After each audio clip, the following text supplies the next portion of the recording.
في ناس بتتولد وفي إيديها مفاتيح النجاح، وفي ناس تانية بتتولد وهي بتحارب من أول نفس. وتامر حسني كان واحد من النوع التاني. ولد في بيت بسيط ما فيهوش غير الحب والصبر، ومع كده قدر يغير حياته 180 درجة ويبقى نجم الجيل. اتولد تامر حسني يوم 16 أغسطس 1977 في القاهرة. والده كان مطرب شعبي معروف، ووالدته سورية الأصل. لكن لما كان عنده 7 سنين أبوه ساب البيت، ومن هنا بدأت الحكاية الصعبة. أمه ربته هو وأخوه لوحدها، عانت وتعبت واشتغلت كل حاجة علشانهم.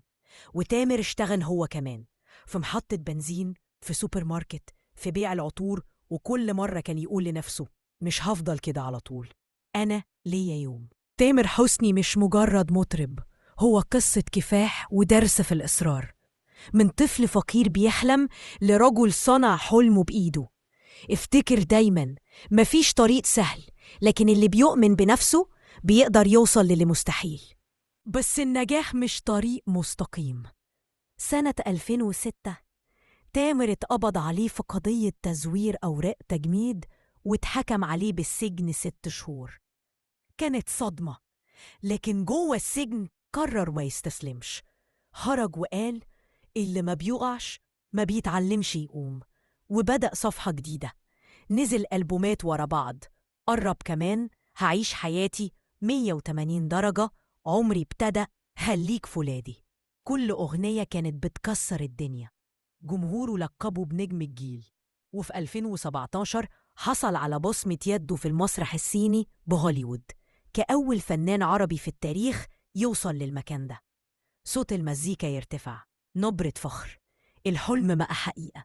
الولد اللي اشتغل في بنزينه بقى نجم في سماء العالم العربي. بعيد عن الشهرة، تامر معروف بقلبه الطيب، بيزور الأطفال في المستشفيات وبيساعد ناس كتيرة في الخفاء.